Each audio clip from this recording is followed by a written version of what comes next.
Hello everybody, welcome to high priestess 7777। कैसे हैं आप सब लोग। मैं आ गई हूँ एक और फ्रेश रीडिंग के साथ। और आज की रीडिंग मैंने बहुत अरसे पहले अपने चैनल डिवाइनली गाइडेड 7777 पर, ये भी मेरा चैनल है, अपने पहले वाले चैनल पर बहुत अरसे पहले मैंने एक रीडिंग की थी कि इज़ दिस लव और लस्ट। डिस्क्लेमर अभी भी दे रही हूँ कि ये हो सकता है एडल्ट रीडिंग हो जाए। मैं एडल्ट रीडिंग नहीं करती, मेरे पास डेक्स भी होते हैं तो मैं वो नहीं दिखाती। लेकिन आपको ये जानना बहुत ज़रूरी है कि आपका पर्सन जो आपसे मोहब्बत करता है या जिसको भी माइंड में रख के आप ये रीडिंग देखेंगे, उसको आपसे मोहब्बत है या उसको आपसे सिर्फ लस्ट के पॉइंट ऑफ व्यू से अटैचमेंट है। ठीक है, अब आप काफ़ी मेच्योर हैं, आपको लस्ट और लव में डिफरेंस पता ही होगा।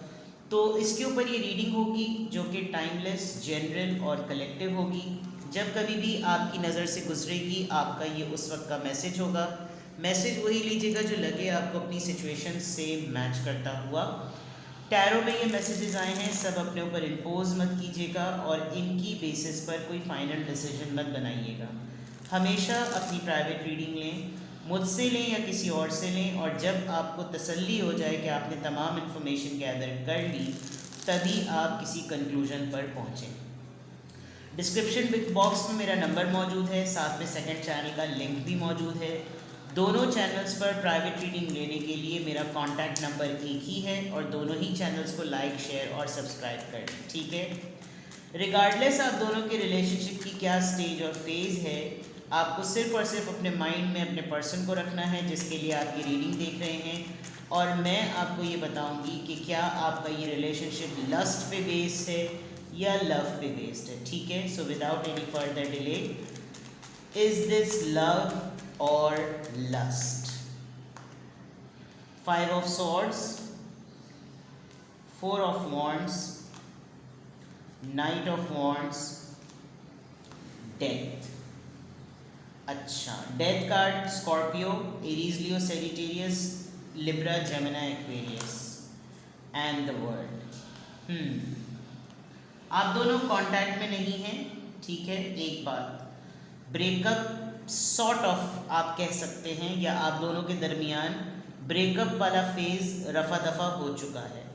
डिस्टेंस इन्वॉल्व है, आपके person same city, town, country में नहीं रहते, दूसरे कंट्री में रहते हैं, या अब ऐसा मामला हो गया है कि आप दोनों के दरमियान सीजनल साइकिल्स चलते हैं, कभी आप गर्म तो वो ठंडे, कभी वो ठंडे तो आप गर्म, इस तरह का मामला। कॉन्फ्लिक्ट्स आप दोनों के बहुत रहे हैं, मेंटल कंपैटिबिलिटी का डिफरेंस काफ़ी रहा है। आपकी इस पर्सन से ऑलमोस्ट आपकी शादी हुई, और ऑलमोस्ट शादी होने का मतलब ये कि शायद निकाह हुआ, ख़त्म हो गया, मंगनी हुई, ख़त्म हो गई, या शादी ही होके ख़त्म हो गई। ठीक है, और अगर ये नहीं है तो ऑलमोस्ट का एक बहुत बड़ा मतलब ये है कि आप लोग एक सीक्रेट बोल्ड रिलेशनशिप में रहे हैं। ठीक है, जब आप दोनों का मिलाप हुआ था तो एक दोनों में से कोई एक इंसान काफ़ी सीरियस मेंटल कॉन्फ्लिक्ट से गुजर रहा था, खुद अपने आप को ढूंढ रहा था, एक्सप्लोर कर रहा था, टटोल रहा था, मैं किस तलाश में हूँ, मुझे क्या चाहिए, एंड देन सडनली आपके साथ यूनियन हो गई। हो सकता है ये जो इनका यहाँ पे वर्ल्ड कार्ड आया है, ये ट्रैवलिंग बहुत ज़्यादा करते हों। इस पर्सन ने आपको काफ़ी इस स्टेज के बाद, ये जो मेंटल कॉन्फ्लिक्ट और इनकम्पैटिबिलिटी का कार्ड आया है, और ये जो चीज़ आप लोगों ने इतनी बोल्डली गुजारी, एक वक्त आया होगा कि जैसे लगता ही नहीं होगा कि आप दोनों को शादी की ज़रूरत है भी। ये पर्सन अपनी चॉइसेस से आपकी लाइफ में आता है, जाता है, इन एंड आउट बहुत ज़्यादा करता है, और जब आता है तो इतना ज़्यादा पैशन दिखाता है कि आपको समझ में ही नहीं आता। अभी आप दोनों के दरमियान ब्रेकअप है, चीज़ें ख़त्म हो चुकी हैं, और काफ़ी आप लोगों ने ओपनली अपने लाइफ को एक दूसरे से शेयर किया है। अब आप दोनों बिल्कुल एक दूसरे से नहीं मिलते, और ना मिलने की बहुत बड़ी वजह यह है कि दोनों डिफरेंट कंट्रीज़ में रहते हैं। With the world card, distance बहुत बड़ा फैक्टर है आप दोनों के दरमियान इस चीज़ को मेंटेन करने के लिए या जस्टिफाई करने के लिए। तो ये रिलेशनशिप लस्ट है या लव, मुझे यहाँ पर ऐसा लग रहा है कि अभी तो रिलेशनशिप ख़त्म हो गया, लेकिन इस रिलेशनशिप में लस्ट जो है वो एक्सेसिवली रहा है। क्योंकि अगर ये लव भी था तो ये कभी ख़त्म ना होता, और अगर ख़त्म हो गया तो अब जब आप इसका आउटकम खुद भी निकालते हैं तो आपको अपने पर्सन की एक्टिविटी सस्टेनेबल नहीं नज़र आती।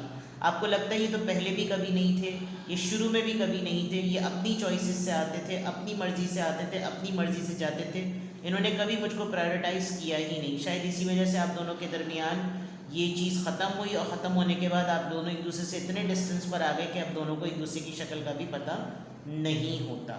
ठीक है, तो फिलहाल अभी तक के डेक के ट्रैक से ये लग रहा है कि ये लस्ट पे बेस्ड है रिश्ता। Let's see more. Is this relationship based on lust और लव? ये एक एक्स्ट्रा कार्ड है। Justice, libra, queen of swords. आप ही ने ताल्लुक़ ख़त्म किया है बिकॉज आपको लग रहा, आपको एक मोमेंट पे ये लगा होगा कि ये चीज़ सही नहीं है, और अगर इस चीज़ में कोई लीगल चीज़ इन्वॉल्व नहीं है तो फिर फ़ायदा क्या है। पेज ऑफ पेंटिकल्स, इन्होंने आपको काफ़ी ब्रेड क्रम्ब फील कराया है, हमेशा लॉलीपॉप और कोई ना कोई ऐसी फाइल पकड़ा कर आपको चले जाते थे कि आपको लगता था कि यार देयर इज़ नथिंग सीरियस, कोई चीज़ ऐसी है ही नहीं जिसके मुताल्लिक सोचकर इंसान सोचे कि हमारे दरमियान कुछ सीरियस भी होगा। आपने शायद एक सिंगल डिवोर्सी और सेपरेटेड स्टेटस के साथ इनको एक्सेप्ट किया था। आपको ये लगा था कि चलो पुराना तजुर्बा बुरा हुआ होगा, मैं दोबारा से अपनी ज़िंदगी को रीस्टार्ट करूं, और रीस्टार्ट करने के बाद भी आपने देखा कि ये पर्सन आपको राइट वे में डील नहीं कर रहा है। Devil, yes, this was based on lust. जब डेविल कार्ड आ गया तो इसका मतलब कोई चीज़ पॉजिटिव नहीं थी, ये बहुत अपनी ख्वाहिशात और अपनी मर्ज़ी के हिसाब से चलते थे। पेज ऑफ कप्स, माफ़ी मांगी, वापस आ गए, फिर आपको थोड़ा सा बहलाया फुसलाया, अपना काम किया, वापस चले गए। आपने आपकी भी एक अर्ज होती होगी बिकॉज क्वीन ऑफ सोर्ड्स से ऐसा लग रहा है कि आपकी नीड डेफिनेटली, जब आप एक बिल्कुल रेगुलर पर्सन की तरह नहीं हैं तो आपकी नीड होती होगी, लेकिन आपको लगता होगा कि शायद ये भी एक बिल्डअप फेज़ है, रिश्ते को निभाने के लिए ये सब कुछ भी करना पड़ता है। But with these two pages, या तो आप दोनों के दरमियान एज डिफरेंस है, आप बड़े हैं, एक्सपीरियंस्ड हैं, और ये बिल्कुल ही अनमैरिड और लैक ऑफ एक्सपीरियंस के साथ, लेकिन इनको एक चीज़ का एक्सपीरियंस बहुत ज़्यादा है जिसकी वजह से इनको लगता होगा एक बोल्ड अबव एज्ड खातून के साथ या मर्द के साथ रिश्ता बनाने में एक्सपीरियंस गेन होता है, मतलब मेंटालिटी ऐसी ही होती है लोगों की। और with the devil card it is a sure thing कि आप दोनों के दरमियान अगर अभी भी रिश्ता है, जो कि मुझे डेविल कार्ड से नज़र नहीं आ रहा, लेकिन अगर अभी भी दोनों के दरमियान कुछ पक्का नहीं टूटा है तो ये रिश्ता लस्ट पे बेस है, इसमें कोई चीज़ सीरियस नहीं है। 10 ऑफ सॉर्ड्स, आपको कभी कभार ये बात बहुत ज़्यादा हॉन्ट करती है और आपको लगता है कि मैंने क्यों बिला वजह में अपने पाँव पे कुल्हाड़ी मारी, क्योंकि आपको इस पर्सन से अटैचमेंट बहुत ज़्यादा है, परेशान आप बहुत ज़्यादा होते हैं, आपने एक तरीके से अपने आप को ही सेल्फ सेबोटाज किया है, आपने खुद इस चीज़ में अपने आप को डाला है और अब आपको कोई और दूसरा नज़र आता नहीं है। And then with this ace of cups आपको बहुत अनकंडीशनल बॉन्ड फील होता है। आपकी फीलिंग्स तो वैसे जेन्युइनली बिल्कुल ठीक हैं, आपने लॉयल्टी दिखाई, आप चाहते थे सेटल होना, इसीलिए आपने बढ़ावा भी दिया, लेकिन इस पर्सन ने आपको ठीक ठाक तरीके से यूज़ किया है और फिर अब आपको लगता है कि यार I wasted my precious time. ठीक है, तो ये रिश्ता लस्ट पे बेस्ड था या लव पे बेस्ड था? डेफिनेटली अभी तक जितना भी मैंने चेक किया है it was based on lust, या it is based on lust. ठीक है जनाब, अब देख लेते हैं, और लस्ट का मीनिंग आपको ढूंढ लीजिएगा, अडल्ट्स हैं आप सब लोग, सबको पता होगा कि क्या रिश्ता लस्ट पे बेस्ड था या लव पे। और फैक्टर्स रिवील कीजिए, please guide me more, give me more messages कि क्या ये रिश्ता लस्ट पे बेस्ड है या लव पे। इंटीमेसी देख लीजिए आप, इसमें सिर्फ और सिर्फ यही चीज़ें शामिल हैं, यही सब कुछ होता होगा। और नंबर 18, 18 साल से भी ज़्यादा का रिश्ता रहा है आप लोगों का, 18th ईयर में आपने आके शायद ये ब्रेकअप स्टेज की होगी। आप लोग जब साथ मिलते होंगे तो जॉय वाली बात है ना, मोमेंट बनाने वाली बात है, तो हर तरह से आप लोग मीटअप को ये बहुत लाइवली और एक्साइटिंग बनाते होंगे, बिकॉज इनको लगता होगा जब इतना बोल्ड रिश्ता है तो हर चीज़ ट्राई की जाए। और you can understand what I mean. The rainbow reviver, इनको आप काफ़ी पोटेंशियल होल्डर लगे थे, इनको लगा था कि आपके साथ बहुत सारी चीज़ों का एक्सपीरियंस हो सकता है, बाहर जाने का मौका, पैसों का मौका, आप काफ़ी फुल ऑफ लाइफ हैं, एक्सपीरियंस्ड हैं, एज में बड़े हैं, ज़िंदगी देखी है, दुनिया देखी है, तो इन्होंने काफ़ी अपना प्राइम टाइम आपके साथ गुजारा है। कमिटमेंट आपको दी भी है कमिटमेंट, और कुछ अरसे तक फेक ही सही, जैसे मैंने ऑलमोस्ट शादी वाली बात की है ना, इन्होंने पब्लिकली आपको इस तरह प्रेजेंट किया कि जैसे आप और ये कपल ही हैं। फ्रेंड सर्कल में ऐसे घूमते होंगे दैट वी आर फियांसे, देखो देखो, रिंग शो करते होंगे या इस तरह का कुछ फ्लेक्सेस करते होंगे, तो उस चीज़ में लगता होगा कि हाँ भाई बहुत अरसे तक कपल रहे हैं, लेकिन इन दी एंड भांडा फूट गया।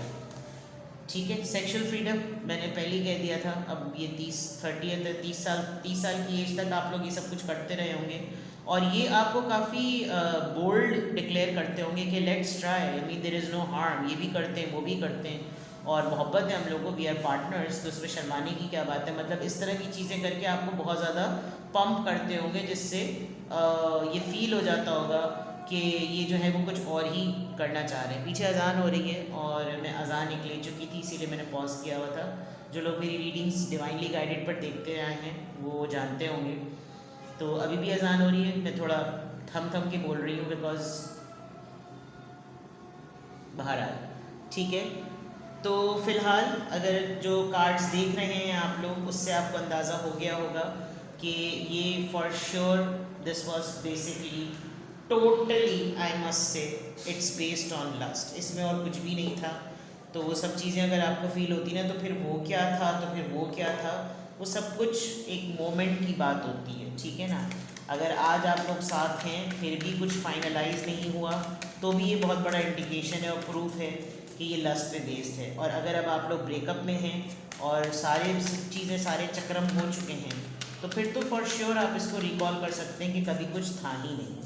ठीक है, लेट्स सी कि क्या ये रिश्ता लस्ट पे बेस्ड है या लव पे।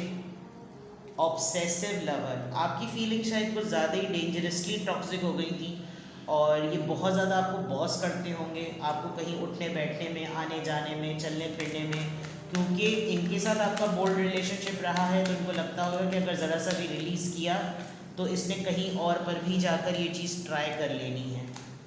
टॉकिंग शिट, आपकी तारीफ़ नहीं करते होंगे, आप जो भी बात बोलते होंगे बेड ऑफ रोजेस पर भी शिट फीलिंग होती होगी, और सब कुछ अच्छा होने के बाद एकदम से भागने की कोशिश करते होंगे, जल्दी से इनको कहीं ना कहीं जाना होता होगा, अपना काम किया और सब कुछ रौन देते होंगे मोमेंट्स को। तो ये बहुत बड़ा साइन होता है कि एक पर्सन आपको लस्ट के लिए यूज़ कर रहा है या लव के लिए अपने साथ रखना चाह रहे हैं। तो टॉकिंग शिट में आपको ये ह्यूमिलिएट बहुत करते होंगे। जब तक इनका काम नहीं होता होगा तब तक तो ये आपको बहुत ज़्यादा ही पैम्पर करते होंगे, और जैसे ही इनका काम हो जाता होगा तो ये बहुत ही ज़्यादा डर्टी टॉक्स करना शुरू कर देते होंगे। Impersonator wants to be you, acts like, dresses like, looks like, copies you.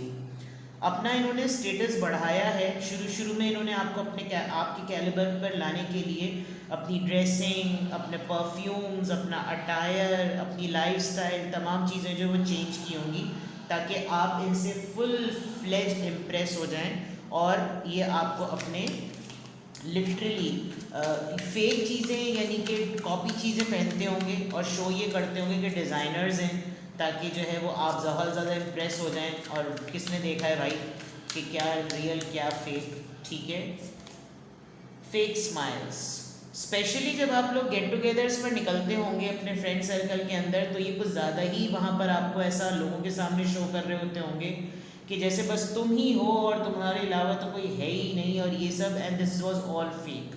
बहुत माजरत के साथ आपका दिल दुख रहा होगा, लेकिन जो चीज़ मैं यहाँ पर रीड कर रही हूँ मैं वही बता रही हूँ। अननेसेसरीली फेक रीडिंग करने की ज़रूरत नहीं है। जैसे जैसे कार्ड्स निकलते जाते हैं मैं वही बताती चली जाती हूँ, और इसके ऊपर तो लिखा हुआ ही है।